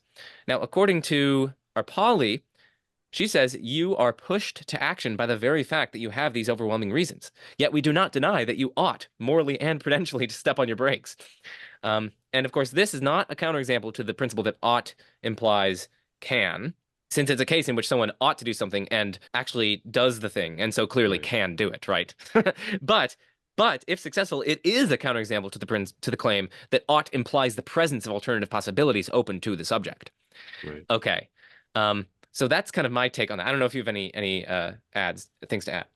Yeah, I guess I could see Huemer or someone else responding to these cases by saying, well, when the mountain climber's pinned, we really shouldn't blame him for not hacking off his arm, for just not doing maybe what it seems like in some sense he should do. And maybe what that means is the kind of should in question is going to be really important. So, yeah, prudentially, he should hack off his arm. That's what's in his best interest overall. But like morally, should he? Maybe that's a separate question. And then there's, of course, the separate question of whether we should respond by blaming. I think that's a totally separate issue. But I mean, this is at least reason to ask, what is the sense of should that's supposed to require alternative possibilities? It looks like prudential should doesn't require alternatives. And honestly, it looks like morally should doesn't require alternative possibilities. You might think, well, maybe you ought to do it, but then if you can't do it, which again, this is going to be something that comes up again later, but maybe we shouldn't blame you if you fail to do the thing that you ought in that case. And that might be right. But again, that's not what he's arguing here. The R. Pauli case is similar to a case that's widely discussed in the free will literature. Usually people refer to Martin Luther, who, when he was asked to recant some of his distinctively anti-Catholic teachings, said no. And he said, "Here I stand, I can do no other." And a lot of people think Luther's responsible for omitting to recant certain beliefs, but also it's true that he couldn't have done otherwise at that point. But the reason why he's responsible and perhaps free, though he lacks alternatives at that time, is because he did have alternatives earlier on, and he chose to shape himself into the kind of person who couldn't have done otherwise when asked to recant. And maybe that's how it is for the driver who steps on the brakes. They've made themselves such a kind of person that couldn't refrain from stepping on the brakes when there's a pedestrian right in front of them. So maybe another way to kind of respond to these cases would be to go that route and say, well, there's like derivative freedom or derivative responsibility here. And that's why we think it's okay to say that, you should step on the brakes in that case. Even still, I think if the person had played no role, had no alternatives earlier on that sort of shaped them into the person who steps on the brakes, if they did it in that case, we would say, oh yeah, they did what they should have, even though they, lacked alternatives. So I'm not sure that kind of response would ultimately, be helpful for Huemer's case. Yeah, and I mean, if you go to like early agents as well, like agents who are making some of their first decisions for which they are morally responsible, you wouldn't be able to have tracing. So you Right. wouldn't really be able to. Tracing for the audience is basically where we can say that someone is responsible for doing something, even though on that particular occasion they couldn't have done otherwise. Well, the idea is that they're responsible because they did earlier things for which they could have done otherwise, which kind of led to them doing this thing in question. So like one would not be able to appeal to that sort of thing in the cases of early agents, and we might still think that for some of these early agents, they act in accordance with what they have overwhelming moral and prudential reason to do, and they do indeed lack alternative possibilities in so acting, and yet we still would be inclined to say that they did what they should. Like little Jimmy should have, helped his friend little Timmy when little Timmy scraped his knee or something like that, or whatever, even though this is one of his first actions, and he is just so brought up that he couldn't have done otherwise. But he's still doing what he should have done, and he's Yeah. etc. So yeah, I mean, I think it's an interesting rejoinder there, and I like the pushback on behalf of Huemer. But and again, all I need here is that I'm not conceptually confused. I'm not conceptually confused in making that judgment. Right. I don't even need to claim that my judgment is true in order to respond to Huemer's case here. So that's another thing. Okay, so we just covered the normative judgments about should and ought. What about has a reason to judgments? Like S has a reason to phi. Does that presuppose the presence of alternative possibilities? I guess I'll say something here. Like, Yeah. For precisely the reasons that we've just given, Right. that seems kind of implausible to me. Like it just might seem obvious in the preceding cases that you have excellent reason to chop off your arm, right? And that you have excellent reason to step on your brakes. And like especially epistemic reasons don't seem to presuppose alternative like possibilities for your beliefs. I think that 1 + 1 = 2, but I couldn't think otherwise or anything like that, right? Or Yeah. like I think that everything is self-identical, and I just can't think otherwise. So and of course, also if we accept our judgments that you should chop off your arm, well, that very fact seems to imply some reason to do it, right? Like should judgments Hmm. seem to be tied to reason judgments. Like it would sound odd to say that you should do something even though you have no reason whatsoever to do it. So anyway, that's some of my takes on the reason point. Do you want to add anything? Yeah, I don't think I really have anything to add there. I guess I'll just mention that again, even if it's like you need to think you have alternative possibilities in order to, see yourself as having a reason to do a particular action, that doesn't require the metaphysical alternatives. It doesn't require, genuine access to alternatives. It just requires what I'm calling epistemic alternatives. Awesome. And then the final thing here is acting rightly and wrongly. Does that presuppose the presence of alternative possibilities? Now, here I actually think we could introduce a Frankfurt case because we might think that in Let's Frankfurt do it. cases, someone does something wrong, say, Yeah. but yet they didn't have alternative possibilities. So actually, I'll turn it over to you to spell out what are Frankfurt cases. Yeah, so named after Harry Frankfurt, who recently passed away, really influential philosopher, especially on the free will debate, but in other areas of philosophy as well. Wrote a paper that got published in the Journal of Philosophy in 1969 called Moral Responsibility and Alternate Possibilities. I might have reversed the order of those conjuncts, but anyway, uh, gave a case that a lot of people cite nowadays as undermining the what's sometimes called the principle of alternative possibilities, which is just that to be morally responsible, you have to have been able to do otherwise, something along those lines. Um, this is different from the acting rightly or wrongly point that we're going to talk about now, but it's closely related. But anyway, in the case that Frankfurt gave, an agent does something, makes, I think they do an action in Frankfurt's case, but nowadays people usually make it a choice. So choosing between A and B, um, they make a choice to A for their own reasons, seems like they're morally responsible for it. Now, what's happening in the background, which the agent is unaware of, but we are as the audience, is that there was this, say, neuroscientist who had inserted a chip in the agent's brain. And the neuroscientist is able to do two things. One, monitor the agent's deliberation kind of up to the time of the choice. And then second, the neuroscientist is able to press a button, a kind of remote control device that would activate the chip and override the agent's decision, like make them choose A rather than B or B rather than A. And so what's going on? The reason why the neuroscientist has put the chip in the brain with these abilities is the neuroscientist really wants the agent to make the choice to A. And so, as the neuroscientist is monitoring the agent's deliberations, if there's any sign that the agent's going to go for B, uh, the neuroscientist will press the button. But as it happens, the neuroscientist doesn't have to intervene because there's no sign that the agent's going to choose B. The agent chooses A on their own. There's no intervention by the neuroscientist. So sometimes people refer to this neuroscientist as a counterfactual intervener because they don't actually intervene in the course of things. So that's the case. And it's supposed to call into question the idea that moral responsibility requires alternative possibilities because looks like the agent is responsible for choosing to A, and it looks like the agent couldn't have done otherwise given the presence of this counterfactual intervener. Now, there's a whole debate about Frankfurt cases. It's one of my favorite debates. Some people get tired of this debate, but it's a really important debate for thinking about free will and moral responsibility. I think there's room for further debate about whether these cases really do undermine the principle of alternative possibilities.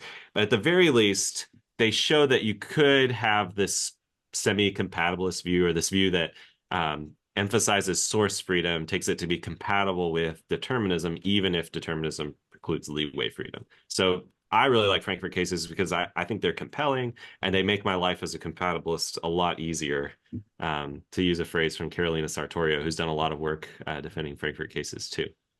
Now, really quick, and then I'll let you interject here, but we're interested in this question of whether, saying someone acted rightly or wrongly requires alternative possibilities.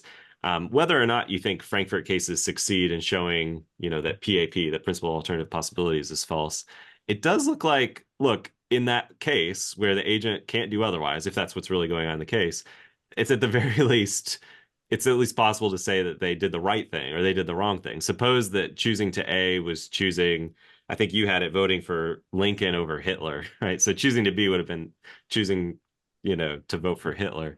Um, yeah, they did the right thing. Were they morally responsible for it? You might think, well, no, because they lacked alternative possibilities. But at the very least, we could say, well, they did the right thing. They made the right choice. And again, no conceptual confusion there. It seems. Absolutely. That's exactly what I was going to add. So you completely anticipated that. Now, Hmm. I do want to cover at least here one of the most prominent objections to it because I know you Hmm. have published interesting and like some pretty forceful stuff in response to this objection. So it's like the flicker of freedom response. So I think the basic idea here is that well, we need to be very careful about what we're saying the agent is responsible for. Um, and again, this is a response on behalf of the incompatibilist. They were basically saying, well, the agent is indeed responsible for choosing on their own to act as they did, and they did have leeway with respect to that. They could have chosen on their own, or they could have, it's hard to say the alternative, omitted to choose on their own, maybe. And the the counterfactual intervener could have came in and made them not choose on their own or whatever. So like the person did indeed have an alternative possibility open to them, and so it's not the case to say that they didn't have leeway, and so we don't have a counterexample to the view that leeway is required for moral responsibility. Anyway, you can set up the flicker freedom thing maybe better than I can, but I'll turn it over to you. Yeah. I mean, you set it up very well. The basic idea is just that, like, well, even in the Frankfurt case, there are two ways things could go. Either the Hmm. agent could choose to A on their own, as actually happened, but there's this alternative where the agent doesn't do that. They don't choose to A on their own. They do it because the counterfactual intervener, the neuroscientist, pressed the button and made them do it. And so the flicker of freedom theorist who wants to defend alternative possibilities, that conception of moral responsibility says, well, that's enough for the agent to count as morally responsible and having alternatives in a Frankfurt case. And so Frankfurt cases aren't successful kind of counterexamples to PAP. To make it seem like that alternative possibility is a relevant one, I've argued, others have argued, including John Myron Fisher has argued that the alternative possibility has to be robust in the sense that it has to be an alternative where the agent is responsible for going that way rather than the other. Otherwise, it looks like it can't play the right kind of role in grounding the agent's freedom in the actual sequence, right? It can't explain why they were free in terms of having alternative possibilities if, the alternative was just a sort of fluke. It wasn't something that was up to them. It wasn't something they were free and responsible for choosing. So, and you already mentioned this, Joe. Some flicker theorists like Justin Capes and Philip Swenson argue that the agent's alternative is robust in a Frankfurt case because whether they decide on their own or whether they omit to decide on their own is up to them. That is something that they're free and responsible for. And so in some of my work, I think this is one of the places where it gets very, very subtle. But this is one of the places where I think there is room for further debate, and it is happening. Um, I don't think that the agent's omission to choose to A on their own, I don't think that that's something that they're responsible for in the alternative sequence or something that they do freely. And so I don't think that that's a robust alternative. And so I think there's still, the flicker theorist owes us a story of how that could be a Is is robust that is that alternative. is that because they don't meet certain like epistemic conditions or what? Like what why is that? Yeah, I think the main thing, this is the thing that I'm most kind of compelled by, is that um, they don't meet the epistemic condition on responsibility, if that's a distinct condition from the sort of freedom condition on responsibility. The agent in a Frankfurt case is not aware of the neuroscientist at all, or the fact that they have the chip in their brain, right? This is very advanced technology, right? That they don't even have any kind of headache or anything from this surgery that they've recently had. Um, they they are not thinking, oh, either I'm going to, choose to A on my own, or, this guy's going to press a button and make me do it. And so I'm not going to do it on my own. I'm going to make him force me to do it. That's not how the agent's thinking of it, right? All they're thinking is, should I do it or should I choose to A or should I choose to B? It turns out choosing to B is not a genuine alternative. For them, it's not metaphysically open. It is an epistemic alternative, and so they're weighing the choice to A and choice to B. But when they choose to A on their own, they're not thinking about this neuroscientist at all. And so the omission to choose to A on their own does not meet the typical conditions on responsibility, even for omissions. In typical cases of omissions, like when some horrible person, I'm not going to put myself in this scenario, some horrible person sees a child drowning in, a shallow pond and omits to jump in and save the child, right? They're aware of what's going on, of the alternatives, and they're, at least the epistemic alternatives, and they're making a decision in light of those. That's not what's happening in a Frankfurt case. The agent is not aware of the genuinely open alternative, if there is one. Yeah, yeah. Awesome. So we went over the flicker freedom thing, and then we went over one of the primary responses to that, which is basically like, well, hey, I mean, like, if leeway really is required for moral responsibility, if these alternative possibilities are really required, well, then, like, the alternative possibility should be like relevant to explaining my freedom in the Yeah. actual world. It's just like partly ground it. But it can only do that if I could like freely and responsibly go down that alternative path. But that's Right. not the case for the relevant alternative and that the flicker of freedom people are proposing. So that's kind of like the response. Okay. So of course, for the audience, the dialectic could be traced further, and there are further responses and counter responses and Right. so on. But I did just want to trace out the dialectic there because I think it's really fascinating and I like it. I think it's interesting, and some, you can see like the plausibility of moves on both sides. So like, anyway, I like it. Right. But let's move on to the kind of reactive attitudes for humor. So let's go back. Well, let's move on to humor's thing. Also, so that's about people's judgments about these things, but also there are people's emotional reactions. So there are these reactive attitudes, as philosophers call them. If you feel pride, remorse, guilt, blame, praise, or gratitude for any action that anybody does, then it seems like you're presupposing that people are responsible for their actions. And that would not be true if there's no free will. I note that my claim here is not that it's impossible to have these attitudes if hard determinism is true, but that if hard determinism is true, these attitudes would be inapt, or they would involve you in making some kind of mistake.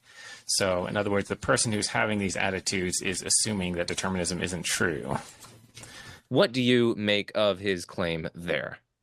Yeah, so I guess given that I am convinced by Frankfurt cases, unsurprisingly, I think actually no. Reactive attitudes like blame, resentment, indignation, those could be fitting even if a person lacked alternative possibilities, assuming that they did what they did for their own reasons. They weren't, controlled by the neuroscientist pressing a button and overriding their decision-making power, all that, right? They don't need alternative possibilities. So this is again another point where, Huemer might disagree. He might not be convinced by Frankfurt cases, but many people are, and it's worth kind of engaging with that kind of challenge to his line of reasoning. The other thing we might say here is there's a famous paper also from the 60s by P.F. Strawson called Freedom and Resentment, where Strawson argued that whether or not determinism is true is not the sort of thing that could undermine these reactive attitudes. In fact, we called them reactive attitudes because of Strawson. He gave them that sort of title. And I'm not personally very moved by the Strawsonian approach to thinking about moral responsibility, but it's a very interesting paper, and a lot of contemporary theorists are motivated by Strawsonian type reasoning. So yeah, suppose we were to find out that determinism is true, and so all of us are determined. Suppose Sapolsky convinced us of that. Would we like immediately stop praising and blaming each other or having these reactive attitudes? Or even if we couldn't avoid it, Huemer was sensitive to this distinction. Even if we couldn't stop, would we regard all of those reactive attitudes as inapt? It seems hard to think that that's how we should think about those reactive attitudes. And to the extent that you're moved by that kind of reasoning, you might think, yeah, determinism's irrelevant to moral responsibility. Huemer's here kind of really trying to push that responsibility requires free will in the leeway sense specifically. Yeah. And I did want to see what you think about some cases that are trying to motivate that, because that might be what Huemer pushes us towards. So I know Justin Capes has this impenetrable force field case. So I think there's like you're walking by a shallow pond, and there is a child which is drowning in the pond. This is a familiar example for philosophers in the ethics literature. Right. So yeah, there's a child drowning in the pond. Now, unbeknownst to you, there is an impenetrable force field. Well, maybe it is beknownst to you. I don't know. But there is an impenetrable force field around the pond such that you actually can't save the child. And I guess the question is, are you responsible for not saving the child? And the thought is, no, it seems like you're not responsible for not saving the child because you couldn't save the child. That seems to be because there's an impenetrable force field there. And so a lot of people have this judgment that we're not responsible for not saving the child. And it seems like the best explanation for that judgment is that one could not have saved the child. Like you couldn't Right. have you couldn't have done otherwise but failed to save the child, as it were. And there's Mhm. also Philip Swenson has a shark case where there's, I think it's another drowning child. I think there's a drowning child, and like there are sharks in the water, such that even if you had went to go and try to save the child, you wouldn't have. The sharks would have killed you and so on. Maybe you're responsible for not trying to save the child, but it seems really weird to say that you are responsible for not actually saving the child because there were sharks there. They would have eaten you. Like what seems to be driving the judgments here that you're not responsible for failing to save the child is that you couldn't have saved the child, right? Mhm. So it seems to be the lack of alternative possibilities here that explains non-responsibility. And so the best explanation for our judgments of these cases, so the thought goes, is that responsibility does indeed require alternative possibilities. It does indeed require free will in the leeway sense. So Right. I'm wondering what you think about these cases. If you want to kind of clarify them or if you want to respond to them, I'll turn it over to you. Yeah, no, I think you laid them out nicely. These are compelling cases for a lot of people. And you're right that like Capes and Swenson use these cases to motivate a kind of leeway approach. And interestingly, they both think we should treat these omissions type cases symmetrically with how we treat the traditional Frankfurt case, which involves an action, an overt action, or a choice, but not an omission. So they say, start with, the impenetrable force or the sharks case. And obviously to them, the agent is not responsible for the omission to save the child. They couldn't have helped it, right? And when you couldn't have helped it, it's not your fault. That's the basic idea. And then transfer that judgment to a Frankfurt case. Now it might depend on the details of the case, but if the agent really couldn't have done otherwise than what they did, then they would say same sort of thing. Yeah, we should think not responsible. I am also in favor of treating the actions and omissions type cases symmetrically, but instead of starting with the no responsibility judgment in the omissions case and transferring it to a Frankfurt case, I start with the responsibility judgment in the Frankfurt case and transfer it over to the omissions case. This is something that is a little bit different about my approach from, say, John Martin Fisher's or Carolina Sartorio's, with whom I agree on a lot. They try to have asymmetrical approaches to these kinds of to these two sets of cases. And I think, no, it's okay to go the symmetrical response and accept what at first seems counterintuitive, which is that, this guy walking along the shore of the shallow pond is, I'm going to say he is responsible for omitting to save the child, even though there was an impenetrable force, even though there were sharks. I think it's crucial that the agent does not know about these forces or sharks. If they did, then it's plausible that the reason why they didn't try to save the child, the reason why they omitted to save the child was because they couldn't have done otherwise. And to me, that makes a difference to their responsibility. If they don't know about the sharks, don't know about the impenetrable force field, then the reason for their omission is not because they couldn't have done otherwise. It's because, well, they're selfish. They want to get their clothes wet. Who knows, right? There's some reason that does not excuse them, right? They are to blame for failing to save the child. It would be odd. This is something that Justin Capes and I disagree about, but I think it would be odd if, like, after, this guy, fails to jump in and save the child, if you were to find out about the sharks afterwards and then to, like, cite their presence as an excusing factor. Like, oh yeah, I wasn't to blame for failing to save a child. There were sharks in the water, when that had no bearing on his reason for not even trying. I think it would be off-putting, I think, to hear someone give that kind of reasoning. So anyway, my response is to take that sort of symmetrical view, but run it in the other direction.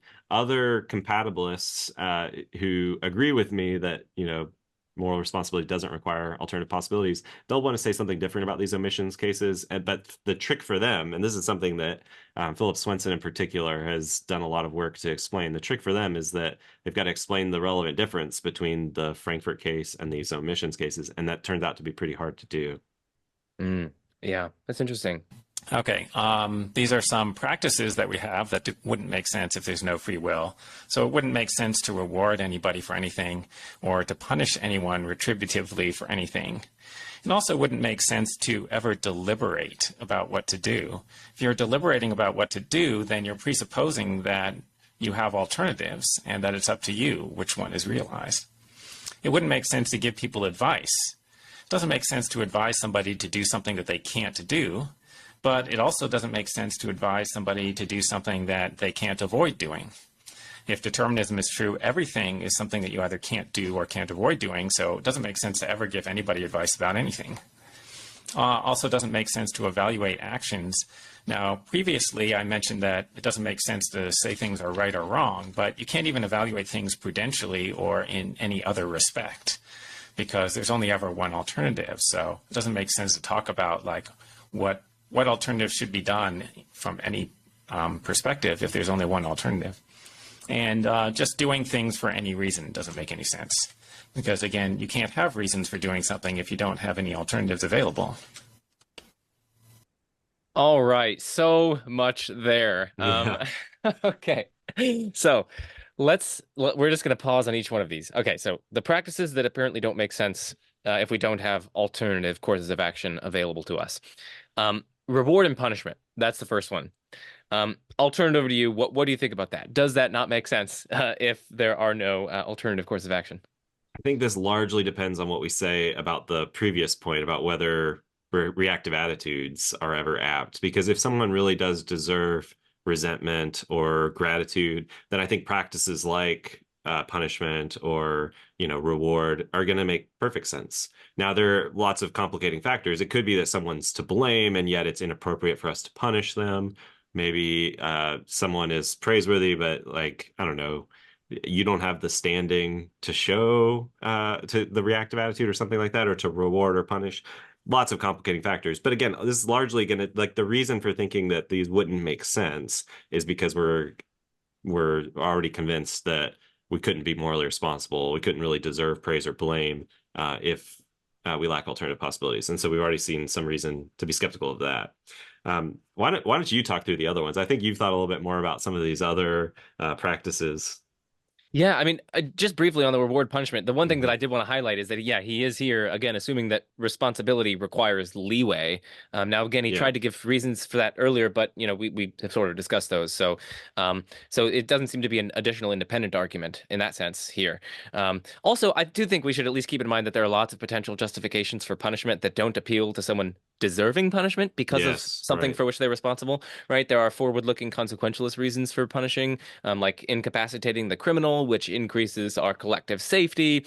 Things like deterrence, right, can further deter crime. Things like rehabilitation of the person, so we can get them to be a productive, loving citizen again. So I think there are lots of forward-looking consequentialist reasons, or at least potential justifications for punishment that don't Yeah, require even responsibility. So even if responsibility does require leeway, it could still be justified to punish people and reward people and so on. right. So I think that's another potential challenge to what he said. But yeah, so Mhm. so for some of the other ones, deliberation, he said, doesn't make sense. I mean, I think we talked about this earlier where no, does deliberation, do we really need to assume that alternative possibilities are like metaphysically open to us? Like there's genuine indeterminacy out there in the world? Or do we only need it to be the case in order for deliberation to be appropriate and make sense, that things are like just epistemically open to us? Like it might, for all we know, happen that this alternative course of action obtains, or it might, for all we know, be that this alternative course of action obtains. And by means of going through this deliberative process and weighing my reasons and so on, I kind of find out, as it were, which of those are indeed going to be the ones that I'm going to be taking. And at the very least, it's just not clear to me that we need metaphysical possibilities that are metaphysically open to us, as opposed to these epistemic possibilities, these things that might, for all we know, obtain, even if they aren't genuine, like metaphysical possibilities that are open to us. Right. That's deliberation. About advice, I'll turn over to you after I talk about this advice thing because I want to hear Okay. your take on it. Mhm. But that one seemed thoroughly wrong-headed to me. Giving advice can be the very thing that determines, or at least significantly influences, the person to do the thing in question. If that thing is in their best interest, or if it's a good outcome in some other way, like it promotes human flourishing, well, then it makes perfect sense to try to influence or even determine people in this sort of way, even if they can't do otherwise than what they eventually end up doing. In short, advising someone can be the very means by which they're determined to act in accordance with the content of that advice. Of course, perhaps together with their other beliefs and desires and values and reasons, and so on. So yeah, that's my take on the advice thing. I wonder what you think about the advice one. Yeah, I agree with that point. And I think this is related to some of the points that we were talking about earlier. If determinism's true, and even if determinism rules out free will, it doesn't follow that like we have no influence on the way that things inevitably unfold, right? It could be that the way that you deliberate is what shapes the physically necessary future. And the same could be true of advice. So I think on all these points, like having free will wouldn't render these things incoherent, or sorry, lacking free will wouldn't render these things incoherent. Like, um, yeah, you could still make sense of deliberation, advice, and many of the rest of these practices, even punishment. And in fact, most free will skeptics like Dirk Perregaux, Greg Caruso, who have written a ton on exactly these topics, they agree. Yeah, we can still deliberate. There can still be, wrong behavior. There can still, yeah, advice can still make sense. Even maybe we need to think about the justification for it entirely differently, but punishment can even make sense. So it's interesting that Huemer is taking such a hard line on all of these practices. Yeah, and the final two practices here, one of them was practical evaluation, and this one, Mhm. I said in my notes, this one seems very implausible to me. So as Humer says, if there's only one like metaphysical alternative, if there's only one alternative course of action available to us, all practical evaluation is impossible. So just evaluating our actions in any way whatsoever is impossible. That just seems very implausible to me Right. because to me it seems like we can use epistemic possibilities and epistemic probabilities here, which is already standard practice in decision theory, right? Yeah. So for the audience, an epistemic probability is basically just a measure of the degree to which our evidence supports a proposition, and an epistemic possibility is something that might, for all we know, be the case or come to be the case. Okay? Now, among the range of live epistemic possibilities for how the world is or will come to be, we can assign utilities to those various outcomes, like how good they are or how bad they are, and so on. And we can then reason about the expected utilities of various courses of action by using the epistemic probabilities that we attach to those various epistemically possible outcomes. Like, how probable do I think on my evidence is this outcome to obtain? How probable do I think on my evidence is this outcome to obtain? And then you multiply those probabilities by the utilities of those outcomes to get the expected utilities. And that seems like a perfectly adequate way to go about practical reasoning. This is how they do it in decision theory. So it Yeah. doesn't even require all genuine metaphysical openness or alternative possibilities. All you need is these epistemic notions. So this point about practical evaluation seems so implausible to me. I wonder what you think about that. Yeah, I think the same sort of thing. And Okay. yeah, again, like judgments about a person's character, judgments about the quality of an action, like all those things still make sense, even if we think no one's ever really free, right? Like, um, suppose I become convinced, I don't see this happening, but suppose I become convinced that we don't have free will, that no one's ever had free will. I can still say, like, that's a better person than that person, right? Yeah. Or he's a worse X than she is, or something like that. Like that all seems to make sense, even if we think it wasn't up to them that they were like that or anything like that. Some elements of sportsability are indeed up to people plausibly, but take a sport where like it's not up to the people how good they are in that. Like we can still say you're like a better sport player, like you're better at that sport than this other person. Right. And so similarly, it seems like we can still say if we have certain uh, views about what's good and bad and what's valuable and disvaluable, we could still say like this person is a better person than that person, even if there's, yeah, as you say, there's no free will at all whatsoever. Right. So, and like we can also evaluate actions in that sort of way, even if the people aren't Exactly. responsible for them. So, and that's a kind of practical Right. evaluation of an action. So, yeah, I mean this one is a little bit baffling to me, but and then his It is final, key that he's interested in practical evaluation. So yes, yeah, he might not think that there's any problem with saying that's a better character than that. But I do think that the people's characters do shape their actions, mhm. and we do evaluate actions on the basis of good characters better than those on the basis of bad characters, and we wouldn't have to give that up just because we deny free will. Yeah, exactly. And his final one was doing things for any reason, and we sort Hmm. of we sort of already addressed that one. And yeah, I mean that one just seems really implausible to me. Like sometimes we have overwhelming practical reason to do something, and that overwhelming reason itself determines us to do it. Just like our being aware of the reason renders it inevitable that we're going to do it. That doesn't mean that we like don't even have the reason because we couldn't have done otherwise or anything like that. No, it's precisely because we had the reason that we can't do otherwise. So it's like anyway, I don't quite get the one where it's like doing things for any reason. Like there can still be Right. considerations that favor performing certain actions. Maybe because the good consequences that result from them, maybe for various other reasons. But Yeah. yeah, that one seemed plausible to me. Agreed. Um, but yeah, okay. So next up is determinism self-defeating? Okay, so now I'm going to explain why I claim that determinism is self-defeating. I'm not the first person to come up with this idea. So this was said by Epicurus, the ancient Greek philosopher. He said, "The man who says that all things come to pass by necessity cannot criticize one who denies that all things come to pass by necessity, for he admits that this too happens of necessity." So the idea being that the determinist can't criticize a free will believer because on the determinist view, the free will believer just can't help believing in free will. And then this is from the 20th century British philosopher J.R. Lucas. He says, "Determinism cannot be true because if it was, we should not take the determinist arguments as being really arguments, but as being only conditioned reflexes. Their statements should not be regarded as really claiming to be true, but only as seeking to cause us to respond in some way desired by them." All right, so these are previous people who thought that determinism was self-defeating. And by the way, this is not my argument. My argument is to follow, but I am also claiming that determinism is self-defeating in the ways to be explained on the following slides. Okay, so Huemer is not offering these as arguments, and he's not saying he endorses them. Okay, so for the audience, Huemer is not claiming to endorse these. He's just pointing out that these are precedents for his argument / view that determinism is self-defeating. I did just want to see if you had anything to say about these. Yeah, I think what's interesting is, I mean, historians of philosophy might debate this, but I think it's more likely that Epicurus was not thinking of determinism in the sense that we've been using it. He was probably thinking of something like logical fatalism or something along those lines, maybe theological determinism, but maybe not. In any case, yeah, he thought that there was a kind of indeterminacy in the world, and that thinking that everything happens of necessity, maybe of logical necessity, maybe, I don't know, maybe of theological necessity, but probably not causal necessity. But in any case, then, yeah, there's something self-defeating about that. Again, Huemer's not endorsing Epicurus's argument, but Epicurus might be giving a very different kind of argument, I think. The next one where it's like not even offering an argument, it's like a conditioned reflex. What?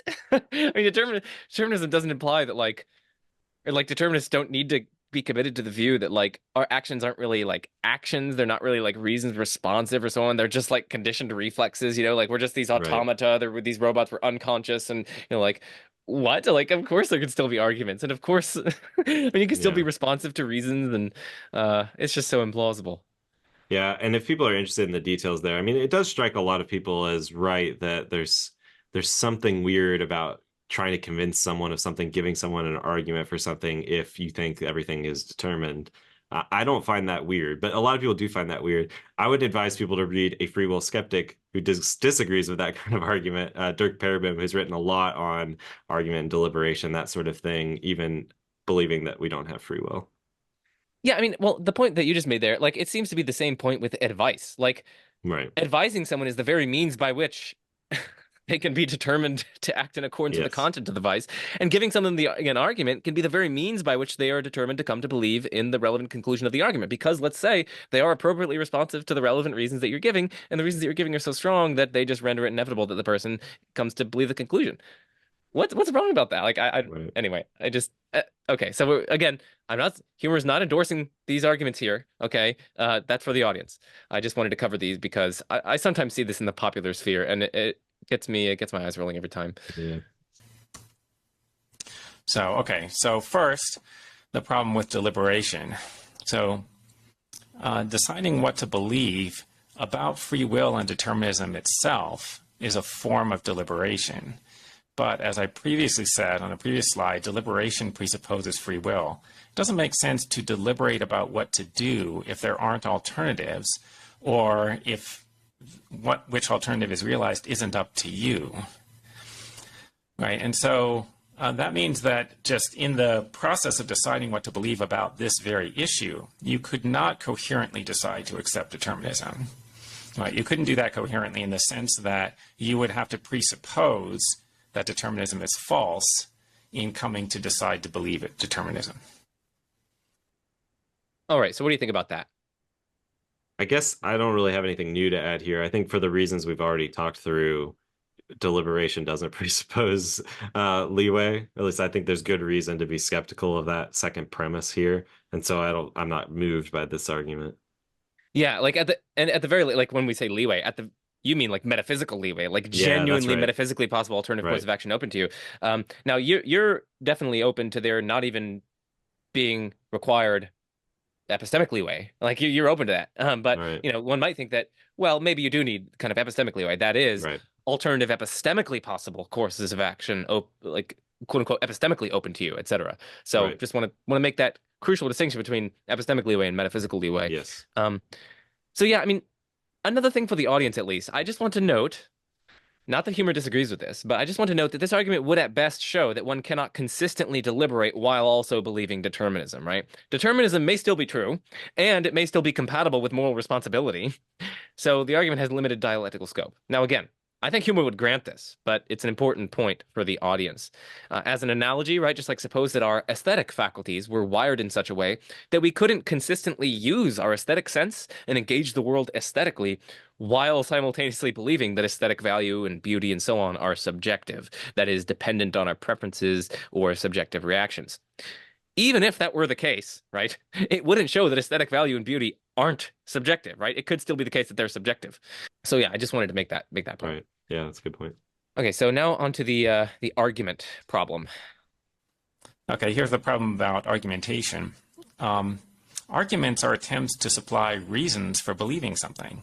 But as I previously claimed, if determinism is true, then there are no reasons for anything whatsoever.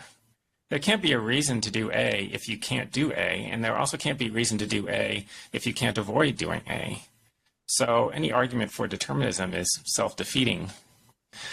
So I think of there's an interesting Star Trek episode in which there's this alien species called the Q, and one of the Q is on board the Enterprise. And at the time, the Enterprise is trying to deal with this problem where a moon is about to crash into an inhabited planet. And so they ask Q for advice. And Q says, well, just change the gravitational constant of the universe. Okay, and then Commander Data has to explain that they can't do that. And now, imagine that Q said, well, I know you can't do it, but you should still do it anyway. Okay, that does not make sense, right? It's not true that they should change the gravitational constant anyway, because they can't do it. And it's also not true that they have good reason or the most reason to change the gravitational constant. That's not what they have reason to do, right? They have reason to do the things that they can do. What do you think about the argument problem? So I guess one thing that strikes me as interesting is that Huemer seems to be talking about giving reasons for believing things at first, like arguments. But then when he talks through the premise two, I think it is, and the conclusion, he's focusing specifically on reasons for doing things, like practical reasons. And that might be different from, what we normally think of as argumentation. So that's something that struck me as potentially problematic with the argument. I don't know if you have some thoughts on that.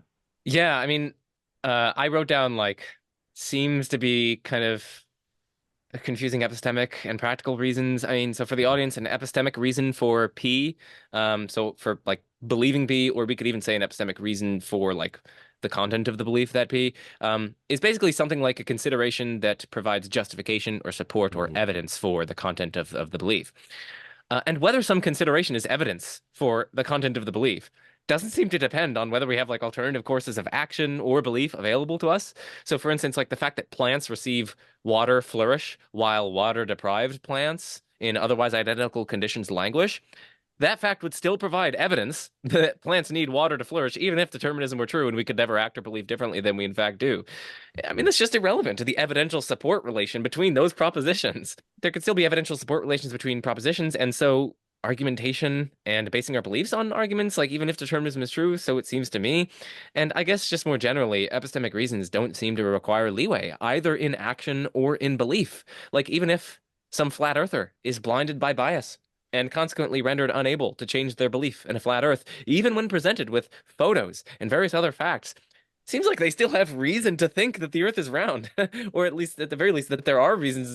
And also, it seems like we can still epistemically criticize this flat earther, like by saying that they should still be proportioning their beliefs to the evidence. They shouldn't believe falsehoods like that the earth is flat, that they're being irrational, and so on. And all of this, at least to me, seems true, even if the flat earther, given their ingrained biases, can't do otherwise than believe that the earth is flat. So at the Mhm. very least, this kind of epistemic normativity, so being able to like epistemically criticize someone, saying that they're rational or irrational, saying that they have a reason or don't have a reason for their beliefs, it just doesn't seem to require alternative doxastic possibilities. So yeah, alternative to you. Yeah, I think I just agree with what you said in response. So yeah, I guess I think there's some kind of slide or equivocation that's happening between theoretical and practical reasons to do things or believe things in the argument. And then also, even if we made this all about one of those, I'm going to deny that second premise. I think there could be reasons for believing something and also reasons for doing things, even if determinism is true, for the reasons we talked through earlier. Yeah, yeah. And so let's now talk about like that gravitational constant case. Yeah. So I mean, one thing that I think here is like maybe at best that sort of reasoning would show that okay, in some instances in which we can't do something, it is thereby not the case that we should do it, and also thereby not the case that we have a reason to do it. But that of course wouldn't show that like in every instance in which we Right. can't do something, these consequences hold. Right. So yeah, I mean, I just think it's a bit of a hasty generalization there. Yeah. And what's interesting is we have reason to think it won't generalize from that case to all cases. And the reason is in that case, the Riker, I think it is, and the others, they know that they can't do otherwise. And that's why they're refraining from changing the gravitational constant. They know that's not a possibility. If they didn't know that, they thought they could take certain steps to change the gravitational constant, and they were just like, "Eh, we'll just let the moon crash or whatever it is." Then I think we would think differently about the case, right? So anyway, I think, yeah, this going back to the discussion of Frankfurt cases earlier, I think alternative possibilities are not required for moral responsibility, but if a person does something because they couldn't have done otherwise, especially if they know they couldn't have done otherwise, right, that might make a difference to how we think of their responsibility. And that's exactly what this kind of case is highlighting.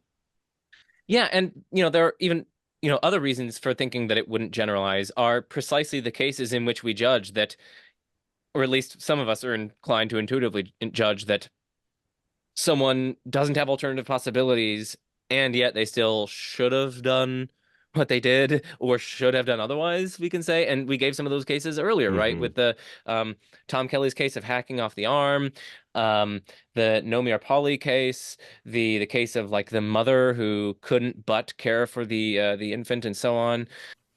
Okay, now the rationality problem. Rational thinking, I claim, presupposes certain norms. So if you're trying to figure out what to believe and you're trying to figure out what's true, you're presupposing that truth should be preferred to error. And you're presupposing, if you're giving arguments and receiving arguments, you're presupposing things like that we should base our beliefs on the evidence, right? And there's a series of other norms about rational discourse, like you shouldn't contradict yourself and so on. But if determinism is true, then nobody ever should do anything because everything is either impossible or unavoidable. And it doesn't really make sense to think that you should do something if you can't do it or if you can't avoid doing it. So thus, you can't rationally believe in determinism. Okay, I know what you're going to say, but I'll turn it over to you nonetheless. I think I can't add any more here than what we've already said. I mean, we specifically thought about that claim that someone saying that someone should do something requires yeah, that they have leeway, freedom, and it's not clear that there's good reason for thinking that's true. Right, and also like even if that's true in the case of action, like if I were a libertarian about free will, I still think I would say that's only true of action. That's not true in the case of belief. Like, sure, like it only makes sense to say that you should do something, you should perform some action if you it only makes sense to say that if you could have done otherwise or whatever. Again, Hmm. assuming that I'm like a libertarian, but like in terms of belief, whether or not you should believe something, or whether or not you should proportion your credences to the evidential probabilities, or whether or not you should do these various epistemically normative things, even as a libertarian, I'd be inclined to say, no, those kinds of the epistemic normativity does not require alternative doxastic possibilities, because of course we don't have alternative doxastic possibilities. Like, I can't like choose to believe that I don't have hands, or I can't like choose to. It's like I don't really control my epistemic responses. At least I don't have a kind of direct control of them. And nevertheless, it seems like norms apply to belief, and these various normative truths about what I should believe, even though I don't have kind of control over my beliefs. So it just seems very implausible. Like, even if I granted that you need these alternative courses of action available to you, if it's going to be the case that you should do something or shouldn't do something, it's just not going to transfer over to belief. And in order for Huemer to run his rationality problem, he does indeed need to run this in terms of epistemic normativity, right? So yeah, that's one of my biggest hangups for that. Yeah. Yeah. Maybe one last thought from me is even if humor is right, that like, I don't know, it would be silly or self-defeating for us to believe in determinism. Um, it's not totally clear that it follows that we have free will, which is what he's ultimately trying to argue against Sapolsky. And now maybe again, this is like a debate that's assuming certain shared assumptions, certain shared beliefs about incompatibilism, say, or something like that. And so maybe he's taking that kind of stuff for granted. But again, um, they don't sort of make those caveats, which might be misleading if you're not aware that there's plenty of room for thinking that, determinism is not really a threat to free will. Absolutely, absolutely. And I know you already recognize this, but like, to be totally fair to them, like, they only have 10 minutes and they kind of recognize Yes. that they both are kind of like incompatibilists, right? So they're kind of Yeah. so like, we both want to be fully fair to the Yeah. participants in the debate and so on. But that's why we have this conversation where we can Right. emphasize these things to the audience that they are eliding. And maybe they're justified in eliding them, right? Right. But we just want to make people aware of these sorts of things because we should not be like just assuming that compatibilism is just off the table. So Yeah. that's a good way to Yeah. end. Do you have any kind of concluding comments or any final thoughts? I think just on that last point, humor definitely is aware of compatibilists and compatibilism, Oh, and he definitely, yeah. says some things about soft determinism quickly at the beginning to kind of highlight that. But it's not clear that Sapolsky's really taking compatibilism seriously, or whether he's aware of the kind of variety of compatibilist positions out there. And that's something that John Fisher, in his review of Sapolsky's book, really takes him to task for. So if people are interested in the details on Sapolsky's work, that John Martin Fisher review of the book in the Notre Dame Philosophical Reviews is where I'd say to go. Awesome. Well, thanks, Taylor, for coming on. You can stick around for me doing this little outro, but yeah, everyone check out Taylor's stuff linked in the description. His website, lots of his papers on these topics if you're interested in them. Super fascinating stuff, super quality philosophical work. Check out his Free Will show. It's amazing. I absolutely love it. I'm listening to it when I'm either running or biking or whatever, so it's great. And of course, what better way to end is there than I'm Joe Schmid. This is The Majesty of Reason, and peace out.